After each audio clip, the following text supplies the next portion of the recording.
그리고 보슬님께서 내 동생이 엘리베이터 밑으로 떨어지는 꿈을 꾸었습니다 라고 했는데, 이분을 조금 얘기를 해보면 두 가지 측면이 있을 수 있을 것 같아요. 하나는 뭐 동생을 많이 아끼시는 그런 분이겠죠.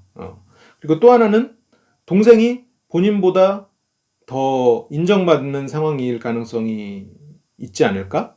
라고 생각이 좀 들어요. 물론 이런 이미지를 제가 좀 더 구체적으로 들어야 이런 것들을 좀 해석이 가능하겠지만, 그리고 떨어지기 직전에 어떤 일이 있었는지, 실제로 그 꿈은 어떤 모습으로 이루어져 있는지 좀 듣는 게 실은 더 중요하긴 하지만, 이것만 가지고 봤을 때 내가 동생보다 더 높은 곳으로 가고 싶다라는 생각이 있지 않을까라고 생각이 들어요. 그래서 동생은 분명히 나보다 낮은 존재인데, 물론 우리가 뭐 평등한 그런 가족의 모습을 꿈꾸지만, 어쨌건 나보다 나이도 어리고 수직 관계잖아요. 존댓말을 쓰는 거고, 동생은 나한테. 그러니까 물론 서로 반말하는 그런 가족도 있지만, 내가 더 높은 위치에 있어야 되는 사람이고 형이고 내가 뭘 가르쳐야 되는데, 동생이 더 인정받는 부분이 있는 거예요. 나보다 더 잘난 부분이 있는 거예요. 그래서 제가 좀 내려갔으면 좋겠다 라는 생각을 하고 있는 건 아닐까라고 생각은 들어요. 그런데 이거는 이분의 마음속에 있는 거지, 물론 실제로 없을 수도 있겠지만 이분의 마음속에 있는 거지, 실제로 이분이 진짜로 낫다라는 건 아니에요. 동생은 동생대로 형의 어떤 모습을 너무너무 어떻게 보면 질투해서, 아니 시기해서 나도 더 잘나고 싶다라고 해서 어떤 다른 분야에 집중하면서 그렇게 인정받은 걸 수도 있어요. 보통 A가 B를 시기하면 B도 A를 시기하는 어떤 포인트가 있더라고요.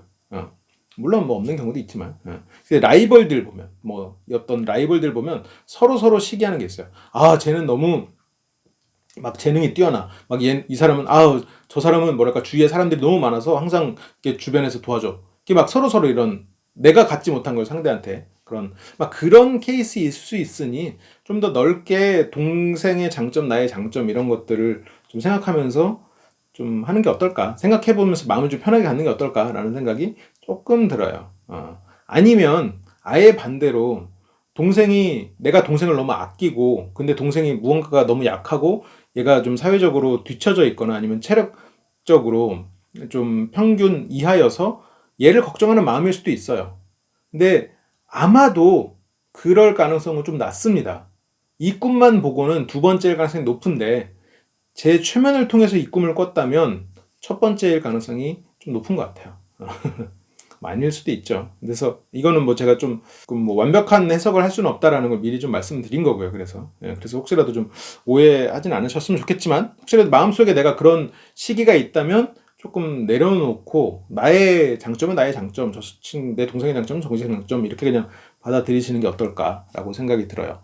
그런 걸 보면 이분은 아마 청소년일 가능성이 조금 크죠. 나이가 들면 솔직히 별거 아니거든요. 형제 간의 뭔가 이런 우열 같은 거는 죽는 날까지 경쟁을 하는 포인트가 있긴 하지만, 근데 또 그렇게 막 이런 뭔가 그 욕망에까지 침투해 있는, 물론 그 형제 간의 이런 시기와 질투는 끝나지 않는 부분이 있긴 있어요. 그게 계속 그 마음에 어떻게 보면 한편으로는 원동력이 돼주긴 하는데, 근데 이 분은 이것만 봤을 때는 좀 어린 친구가 아닐까, 한 10대 한 중반 정도 상황이 아닐까, 뭐 그런 유추를 좀 해봤습니다.